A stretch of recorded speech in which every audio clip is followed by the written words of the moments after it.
He was the heir of crime and fear, the son whom no one dared fail. Growing up, he was surrounded by wealth, power, and an invisible wall of steel. His father, the Mafia boss, ruled the city through whispers and threats, shaping others by force. Yet, no doctor's scalpel or medicine could break through what was killing him. Days melded into nights as his body weakened, organs shutting down one by one. The best specialists were flown in from distant lands. Hospitals competed fiercely for his case, but each one failed. One after another they confessed defeat, their eyes hollow with despair. The boss paced his mansion, the corridors echoing with fear and impatience. The city murmured, "If he dies, chaos will follow." Meanwhile, in the alleys not far from that mansion, a young woman scrubbed floors, cleaned dirty windows, and swept dusty halls. Her mother, a cleaning lady, worked 2 jobs to keep food on the table.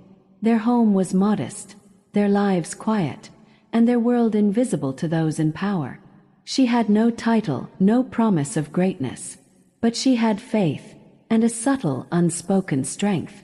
The news of the boy's illness spread like wildfire. The Mafia boss announced that whoever could heal his son would be rewarded beyond imagination. Many scoffed, others tried. None could deliver. But this young woman sensed something calling her. She felt the pain of another life, and a whisper, "I can help," echoed in her heart. She decided she would go.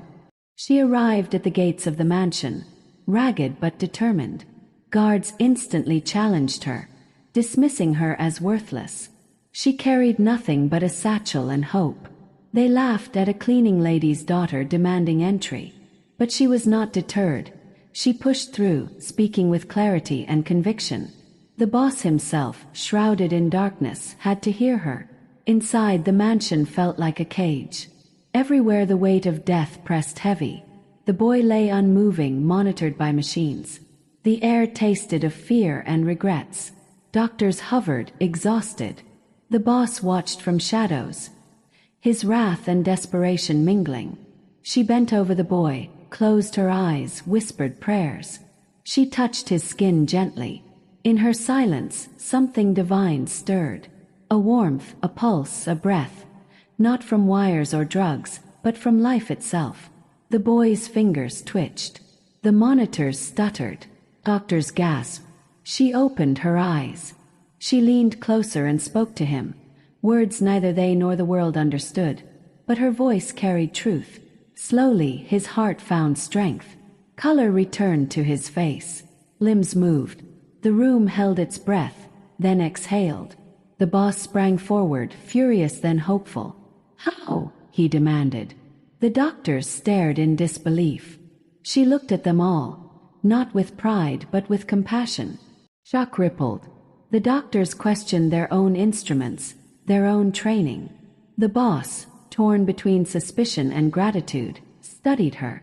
How had this girl from nothing done what the greatest minds could not? Rumors erupted. Magic, miracle, witchcraft. He demanded she stay, that she reveal her secret. She refused control. She wanted to help, not be owned. The boy recovered under her care, not by machines, but by her presence, her faith, and her inner light. Each day he grew stronger. Each night her legend grew. The Mafia boss, who once ruled by fear, now stood humbled. He watched the people whisper her name. He feared her power but knew he needed her. He tried to pay her, to bind her with wealth, to use her. She refused. She said she healed because she must, not for reward. In that mansion of steel and blood, a new power emerged, one rooted in grace, not fear. The boy, once weak and dying, now stood. The Mafia boss, once supreme, now bowed in secret to something greater. The city transformed. The underprivileged saw hope. The powerful glimpsed a force they could not command. The girl, daughter of a cleaning lady, walked among those she healed, offering light where there was none. She taught that strength is not in chains or threats, but in compassion, in faith, in the courage to step when others cower. The boy, once ensnared by death, now joined her, standing not as a trophy, but as a living symbol of change. The Mafia boss receded, his power eclipsed by the quiet revolution she inspired. People began to whisper, "If she could heal him, maybe she can heal us all." One day, she stood at the same gates she once forced her way through. This time, she walked in not as intruder, but as a beacon. The city's heartbeat pulsed in gratitude, in healing. Her mother wept in pride. Those who mocked her bowed in reverence.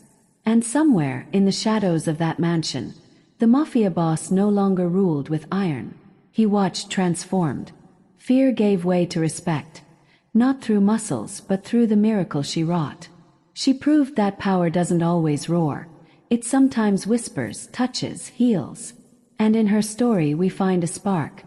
Every life, every soul can matter. If even one person reads this and believes in their own light, the miracle spreads. Share this story. Let someone see that in darkness, a single spark can ignite change.